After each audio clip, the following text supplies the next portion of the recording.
Welcome to the Rainmaker Multiplier on Demand, a podcast for leading financial professionals, or rainmakers, and their teams that offer support for securing a successful future. From marketing help to staffing structure, listen and subscribe for actionable insights from advisors and skilled professionals alike. Welcome, everybody, to this week's coffee break. Last month, we actually dove into this topic of lead generation strategies, had a great discussion and dialogue with all of you, and had a lot of follow-up questions and conversation. So today we wanted to dive back into lead generation with our Vice President of Marketing here, Cary Chaitoff. Welcome, Cary. Thanks, Matt, and thanks everyone for joining.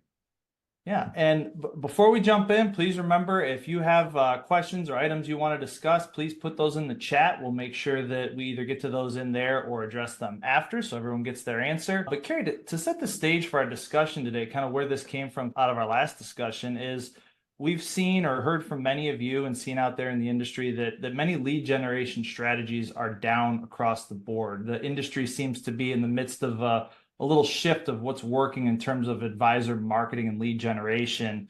But that doesn't necessarily mean that the strategies don't work anymore. It could be a number of factors, including the messaging or just having proper expectations or timeframes.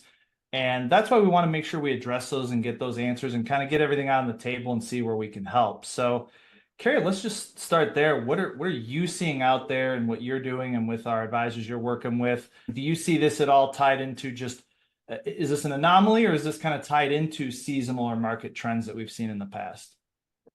Well, Matt, I think it's a good place to start is what are we seeing in the marketplace? And we've actually, over the last several months, we've been in touch with a lot of our digital partners that many of you use. We've used some direct mail houses. We have a pretty good pulse on what the market is in terms of even live events.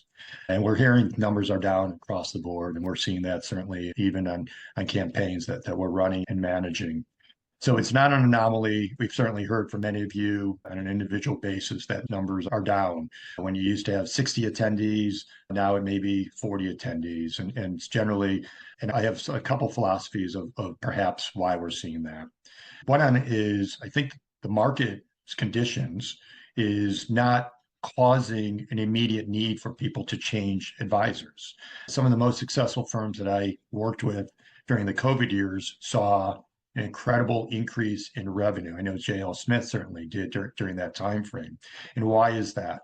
It's because when the market is down in general, people are getting concerned. How am I going to pay the bills? What does my retirement look like? What does this mean long term?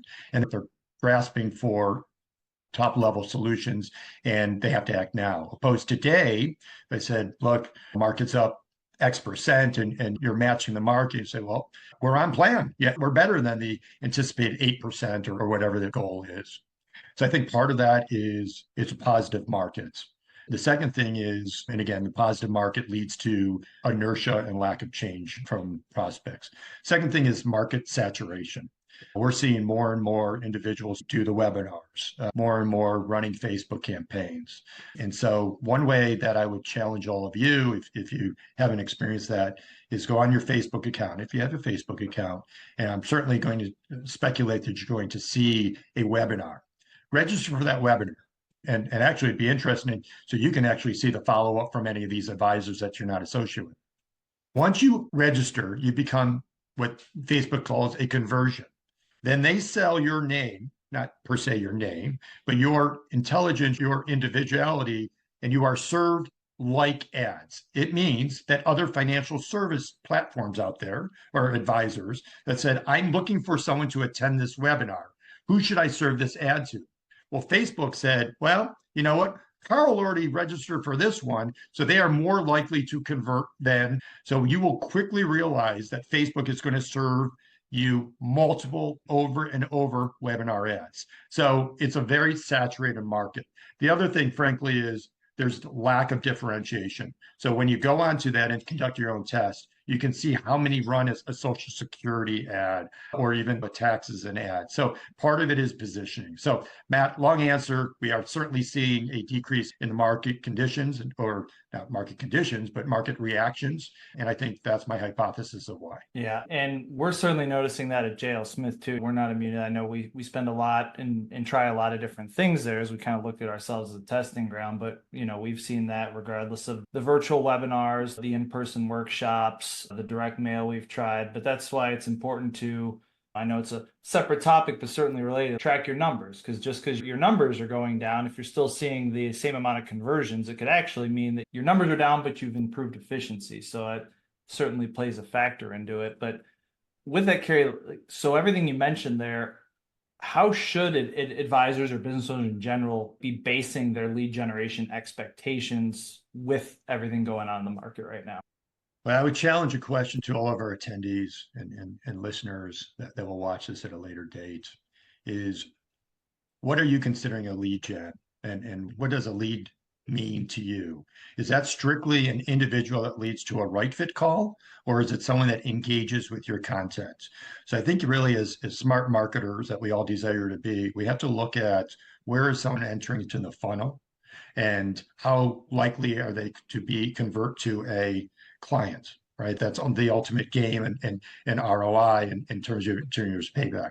But I don't want to discount those that may be interacting with you on your website, someone that may be following on your newsletter, someone that engaged with you on your blogs and social content, someone that listened to your podcast. Now, do you consider that a lead? I absolutely 100% do. If you're only considering a lead of an individual that attended, touched you once, interacted with you once, became a right fit call, and became a client, I think that type of thinking is frankly archaic, or it's narrow-minded in terms of the wide spectrum of what is marketing and how do you do that.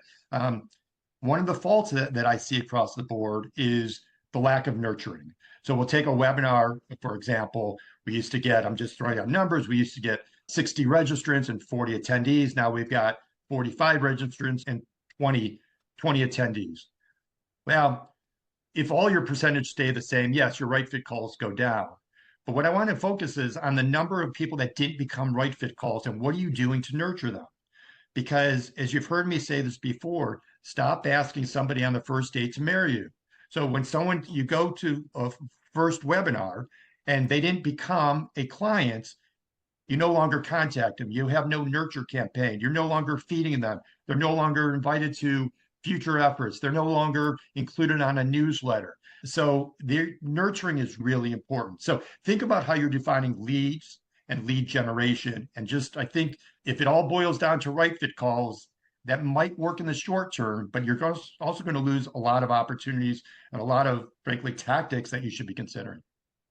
Yeah, that's true, because you've already spent the money on the lead generation efforts. So don't discount those leads that aren't ready to move forward yet. It's not necessarily a no, it's a not now. But so, Cary, with that timing then of some are ready now, some it might take a while, and you've got to nurture, what are some ways that advisors could be categorizing these leads to help manage those expectations?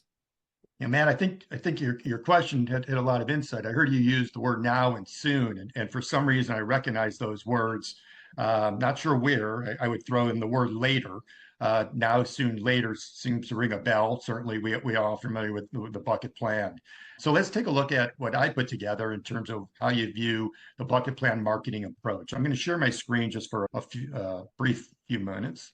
So what I have on the screen from left to right, you have the now bucket, the soon bucket, and later bucket. Underneath it, there's a level of engagement. So what does this mean? It means now are some tactics, and look, where exactly you put these tactics in which buckets may be debatable. But if we assume that these are a good start and you say those that have the highest level of engagement with you are in your now bucket, meaning they're the closest to converting to a right fit call because they've interacted with you. They've spent more time with you. And those are live events such as an AFIA. They may be a client referral event. It'd be a client appreciation event. And again, I want you also to think about your clients as leads. What does that mean? Unless you have 100% of their market share, they are a lead because you have a very high propensity likelihood of increasing share of wallet. So don't just think of lead generations as prospects. So those people that you've had dialogue with, they've interacted with you, they went to a football game with you, they went to a workshop that you hosted, those individuals should be pretty close to being ready to schedule a right fit call or discovery, however you want to discover that. Then the soon has a little bit less level of engagement. Those are people that listen to your came to your webinar, but didn't physically drive to where you're located.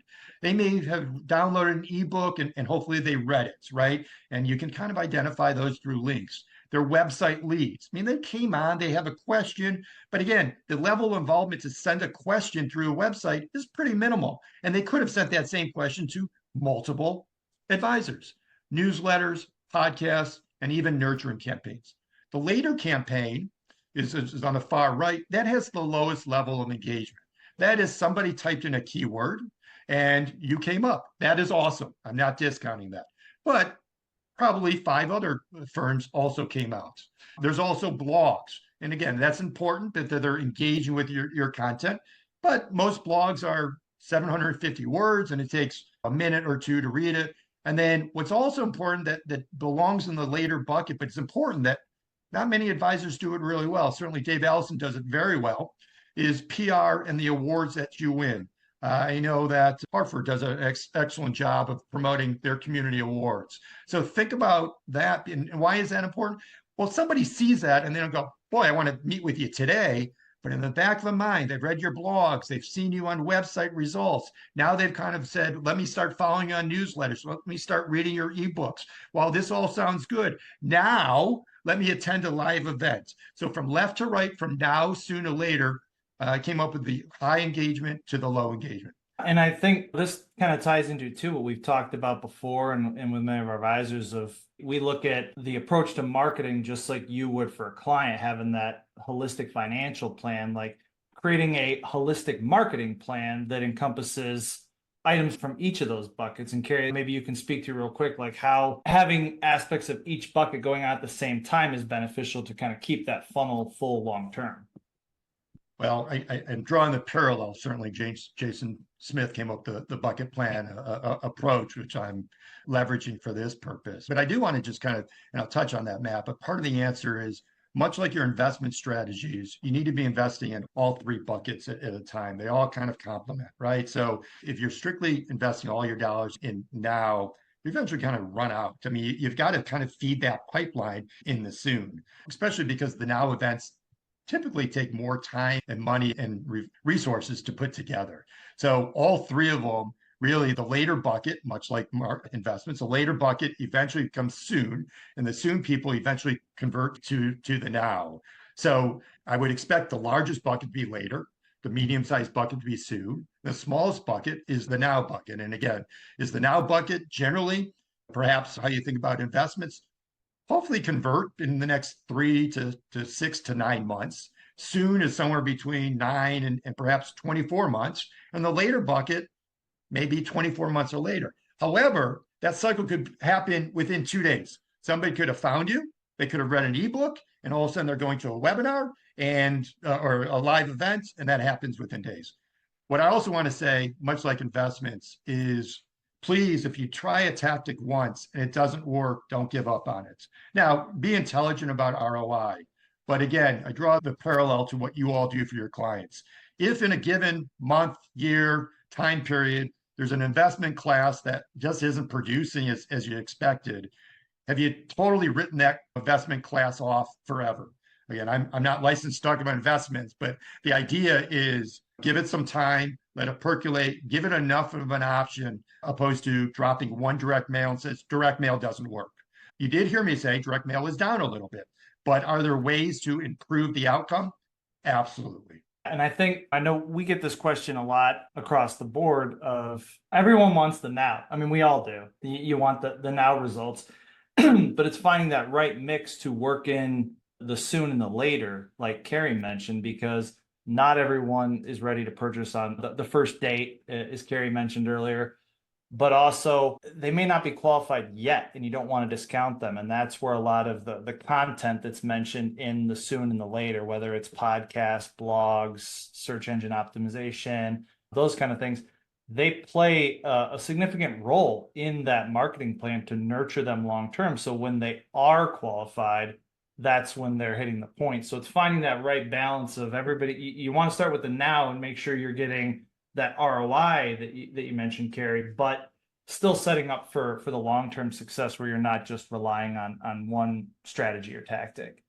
Before moving on to the next one, Tim, thank you for commenting, and anyone else that has any thoughts or ideas or questions they want to share, please put in the chat. But Tim mentioned the 8-digit offering Catchlight that they have. That's great. We're testing that as well over at JL Smith, which kind of screens the leads, making sure you have that higher propensity for that. The only thing, obviously, to keep in mind with that, your numbers may come back a little lower, but that's because they're kind of screening out those ones that aren't as qualified. So just, again, having the proper expectation. But yeah, that's been great in that you're nurturing those that they're higher engaged, and the dimensional mailer is a great one. We've actually used that at C2P with our marketing.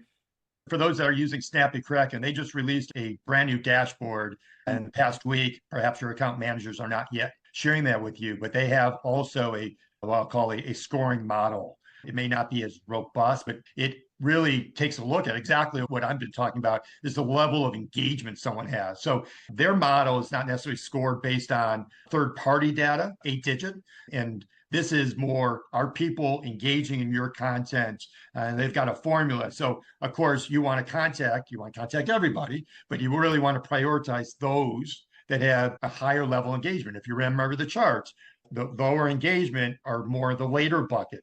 But now all of a sudden, if somebody says, oh, I opened 8 out of your last 10 emails, I've read your blogs, I've commented. And again, all of that depends on what you have with Snappy Kraken. Those are the people you want to prioritize and work even more. So yes, 8-digit has a wonderful platform, and certainly I know that's a different model or class depending on what your relationship with is 8-digit, but that uses third-party data. That looks more at the quality of responders versus the level of engagement which Snappy Kraken has rolled out. So if you're with them, reach out to them and ask. And if your rep says, I'm not sure about that, ask again. Yeah, thank you for bringing that up. And I think the other thing I wanted to build off Tim's comments, so Tim, I'm glad you put that in there, the nurturing of leads.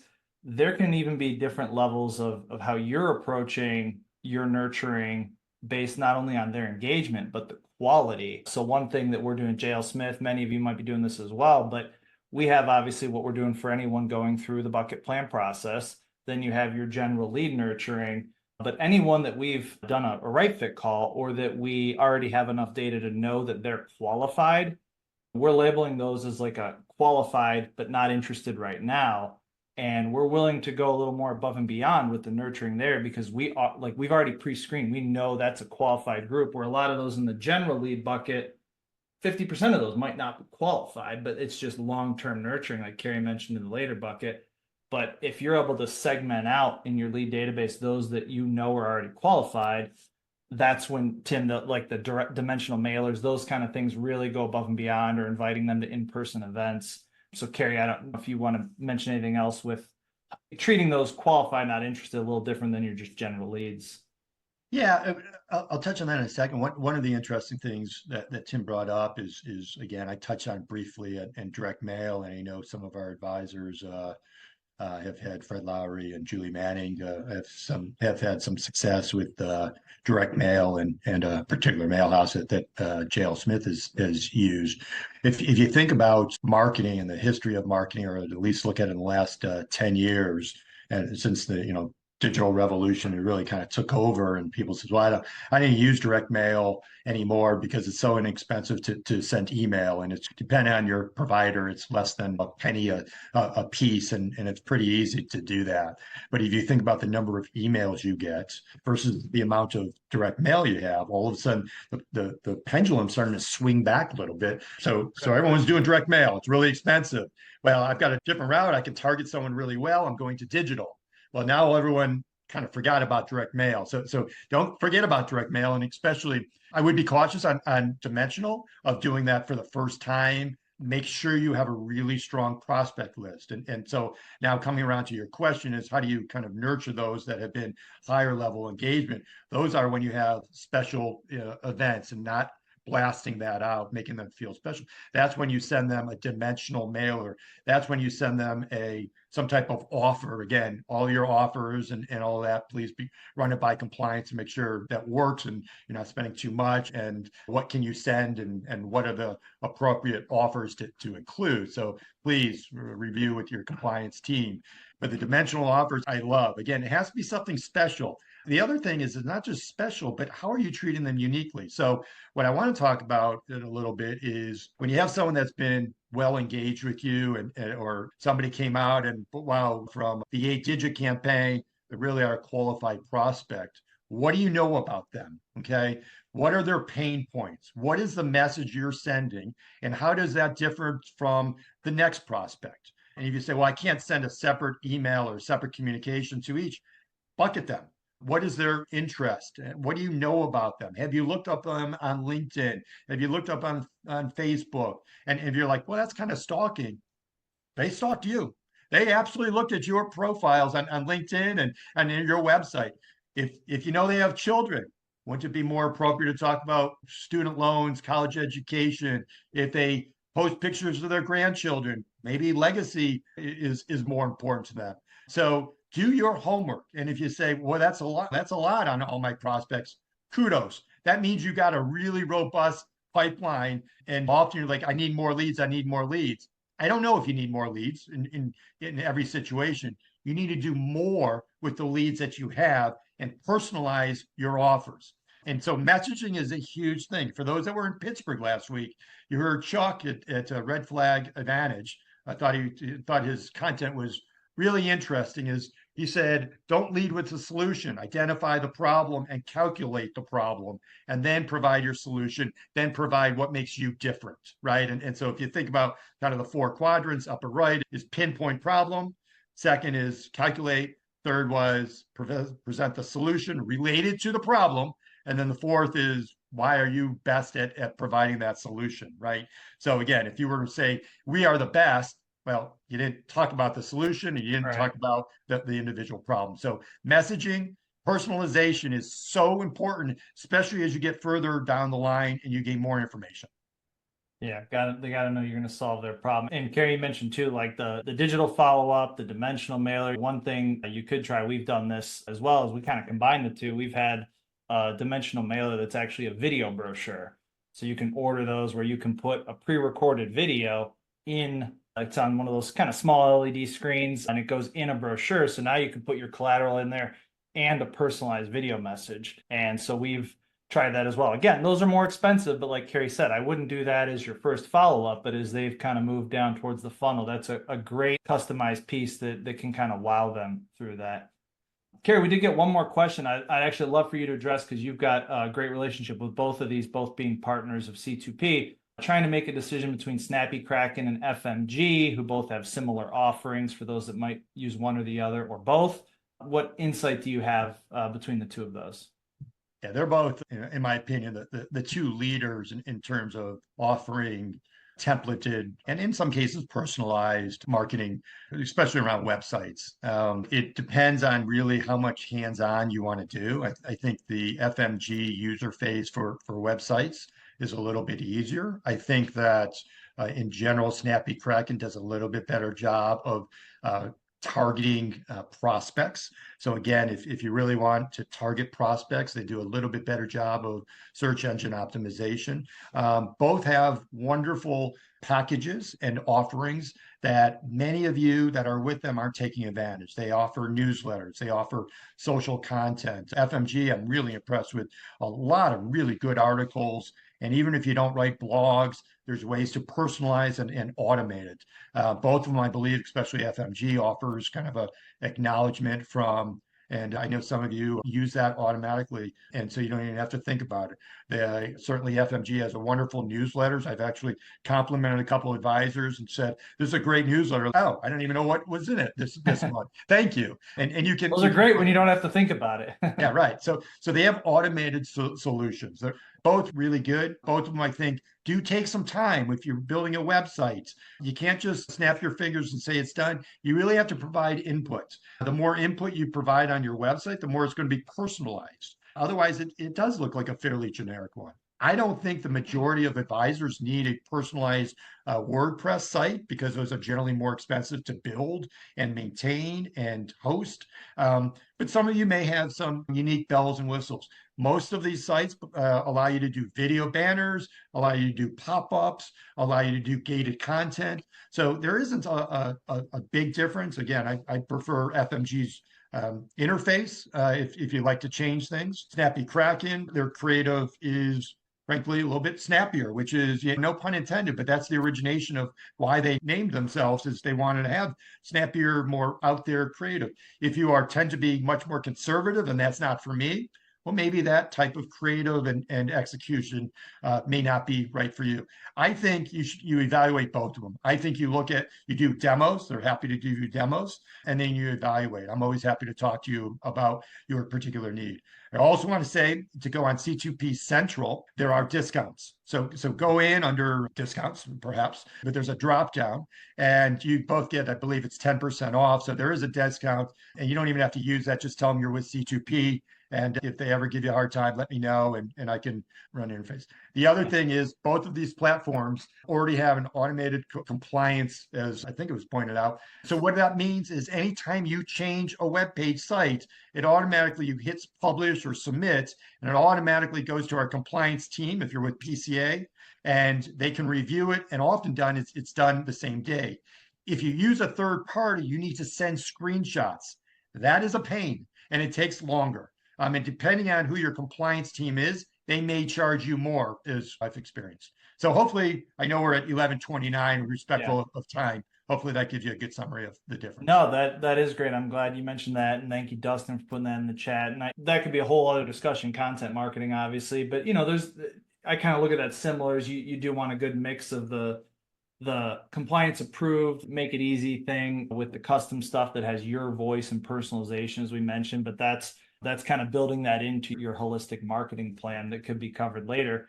Really, this topic and more, thank you, Dina, for putting that in. We discuss these in more detail in our monthly marketing roundtable meetings, the second Thursday of every month in the afternoon. We kind of go much more in depth, a little more tactical on these discussions if you're looking to go and implement or look for help from our agency team here. But we would certainly welcome any new attendees for that. It's a nice dialogue that we have there. And kind of at that, we're at the mark here. I know we had a lot more discussed on this, so maybe we'll even jump into this in another one or have a follow-up podcast for those looking for even more messaging as we kind of dig into the messaging side of this. So we've talked a lot about the strategies and tactics there, but how do you differentiate from a messaging standpoint and stand out from the crowd? Cary led this off with saying it's just a crowded space right now, and that's why we've seen a lot of numbers dip. So the importance is, how do you use that messaging to differentiate from the competition? So we have a lot more that we'll be able to share at that, either in a future coffee break or Rainmaker Multiplier on-demand podcast. But for that, Cary, thank you again for all of your insight today. Tim, thank you for the questions and the feedback. Keep the dialogue going. Next week's topic, client appreciation and events in the slower summer months. So a lot to discuss. I guess kind of this could be a good segue out of the lead gen of how do you engage those that you already have. Until then, hope everybody has a fantastic day. Thank you. Thanks for tuning in. This podcast was brought to you by C2P, an organization whose purpose is to educate, train, grow, and support holistic financial advisors so families can achieve true prosperity. Never miss an episode by subscribing now to discover new resources and strategies. Visit C2PEnterprises.com to learn how we can help scale and secure your business.